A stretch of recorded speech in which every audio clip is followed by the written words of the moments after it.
Compounds of S block में NaCl होता है पहला, अकरेंस होती है सी वाटर में 2.7 से 2.9% इसमें NaCl पाया जाता है। प्रिपरेशन में हम पहले सी वाटर को इवेपरेट करते हैं, इवेपरेट करके क्रूड NaCl मिलता है जिसमें बहुत सारी इम्प्योरिटीज़ होती हैं। जो इंसॉल्युबल इम्प्योरिटीज़ को हटाने के लिए हम क्रूड NaCl का फिल्ट्रेशन करते हैं तो फिल्ट्रेट मिलता है।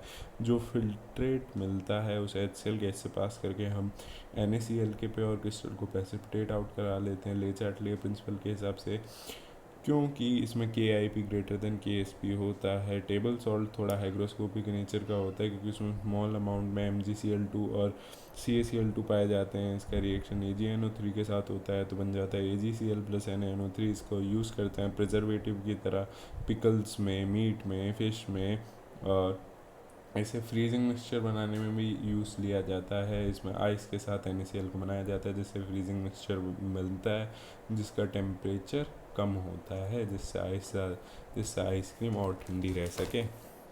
सोडियम हाइड्रोक्साइड या कॉस्टिक सोडा या NaOH इसका प्रिपरेशन करते हैं हम इलेक्ट्रोलाइसिस ऑफ ब्राइन यानी कि NaCl केस्टर कैलनर सेल, इसका इलेक्ट्रोलाइट होता है ब्राइन। केस्टल कैलनर सेल में Hg कैथोड का यूज़ होता है।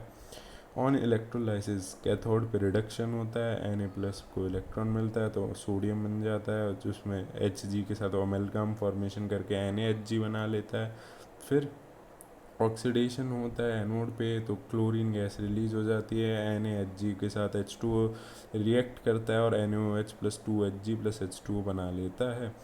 और अमलगाम के साथ ही पानी का रिएक्शन इसलिए कराया जाता है क्योंकि अमलगाम की वजह से जो रिएक्शन होती है वो लेस वॉलेंट हो जाती है, वरना डायरेक्ट रिएक्शन पे वो इतनी वॉलेंट होती है कि आग ही लग जाए पूरे सेटअप पे तो कोई फ़ायदा ही नहीं रहेगा। इसकी प्रॉपर्टी क्या होती है, NaOH एक डेलिक्यूसेंट वाइट क्रिस्टलाइन सॉलिड होता है। ये CO2 एब्जॉर्ब करता है एयर में से और Na2CO3 बना लेता है। ये स्ट्रॉन्ग बेस होता है।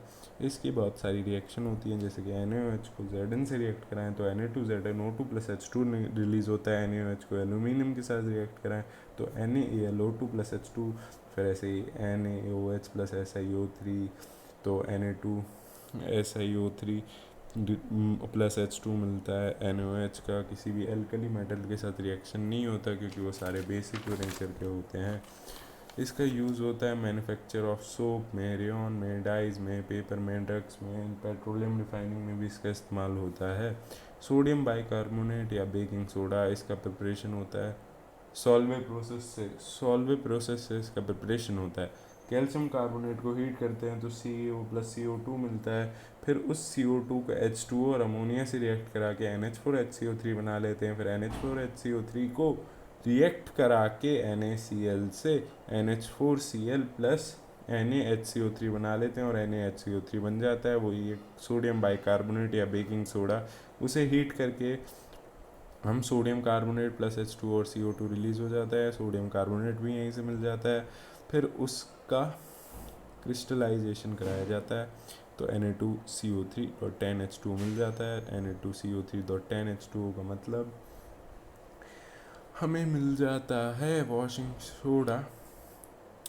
तो NH4Cl को हम CO से रिएक्ट कराते हैं, फिर NH3 plus CaCl2 plus H2 मिल जाता है। यहाँ से NH3 और CO2 मिलते हैं यानी कि यहाँ से रिसाइकलिंग भी हो गई जिसकी वजह से हमें बार बार नई चीज़ों का इस्तेमाल नहीं करना पड़ेगा।